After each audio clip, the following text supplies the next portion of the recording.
What is happening, everybody? All right, so I want to give my thoughts and ask you guys some questions, maybe get some dialogue going on down in the comments. But I wanted to give my thoughts on the GT500 post C8 reveal. And the reason why I wanted to post this video is I've been somewhat critical of the GT500 leading up to this C8 Corvette reveal. And in thinking about it a little bit, really it started to make sense as to some of my criticisms in terms of the rollout of that GT500, the way that it was hastily done.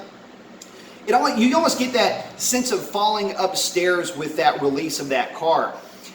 Very clumsy, very awkward. So the more I thought about it, I thought, man, you know what? It was the only way that Ford knew how to try to get out ahead of the curve on the C8. Obviously, they knew the C8 was coming.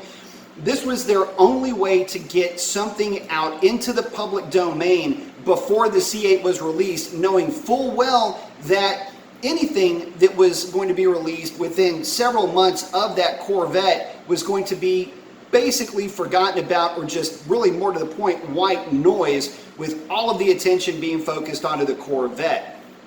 And as I was absorbing a little bit of this and just basically coming to terms with the fact that Ford did the only thing that they really could do in this situation, which was just to basically throw whatever they could on the wall and see if it stuck.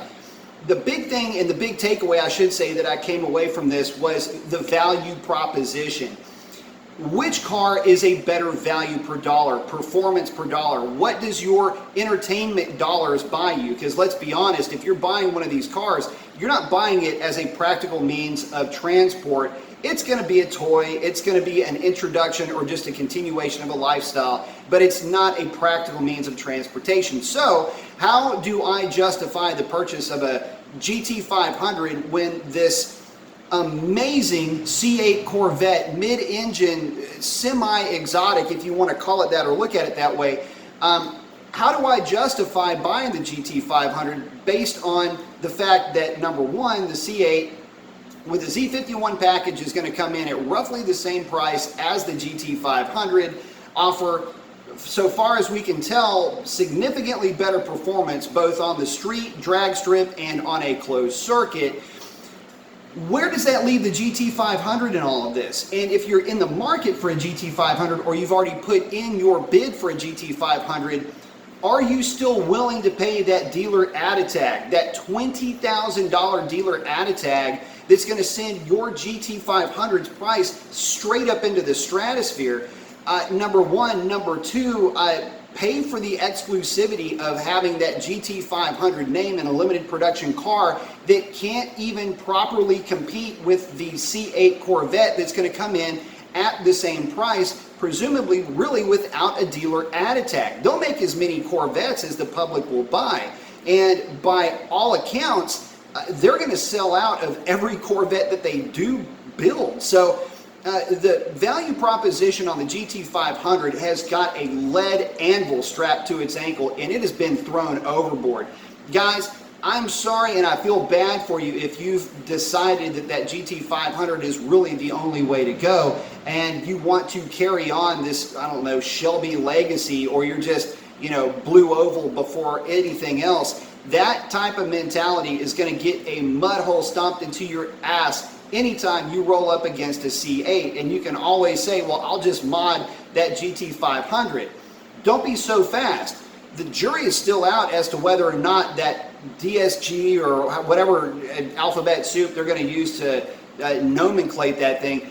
We don't know what kind of power that thing will actually handle, number one. Number two, now you're talking about even more extra cost on top of the $20,000 dealer added tag that at least the introductory cars are going to get, if not more. And by the way, don't expect that number to come down for at least a few years, where the C8 will be outpacing and outselling that car, I would say easily 10 to 1.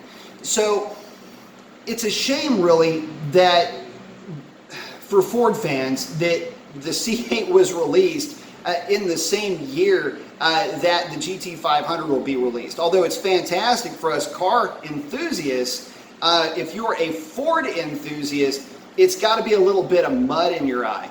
And to be honest, I'm a little bit bummed out for you Ford guys. I mean, I come from a Ford background, and I was somewhat enthusiastic about the GT500 if only it had the right transmission behind that amazing power plant that it's got. But we're stuck with a DSG style transmission. We don't get a proper torque converter automatic to hang with the likes of the Hellcat, and you don't get a proper stick shift to really bring back that nostalgic feel that you can also get with the Hellcat. Again, it just feels odd that that transmission is going to be in that car in really not its element in my opinion, but it fits the Corvette so unimaginably well. Yes, it is lower on power, but it makes less torque and will be able to wrap out better up top, which makes perfect use of that type of transmission, and it's going to be lighter. I hate to keep talking about the Vette in this situation, but isn't it funny how this is how the conversation is going?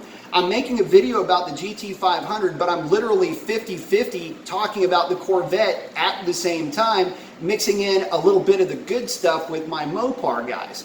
So post up your comments, GT500 prospects. I'd love to get your opinion, or at least get your reasoning behind still buying the GT500.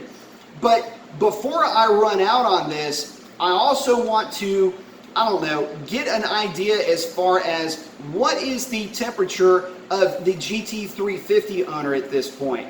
Are you GT350 owner feeling like you've been slighted?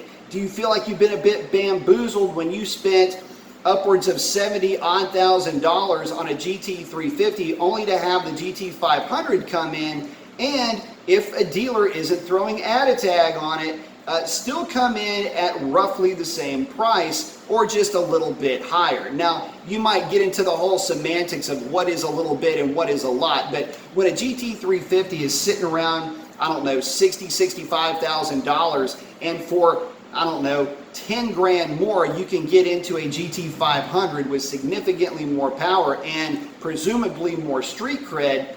Would you have held out a little bit? Especially if you take the dealer add a tag out of it. But that's still difficult to do because there were still dealers popping add a tags on GT350s as recently as 2019. So GT350 owner, I would love to hear from you. My opinion is this: I have a feeling that if you're in the market for a nice GT350, here in about 6 months, show up at any Chevrolet dealership. They'll be happy to let you take one on a test drive out of their used car fleet that they will have pretty much at any Chevrolet dealership across the nation. But that's a wrap on this. Hope y'all having a great week, and I will holler at you on the next one. Adios.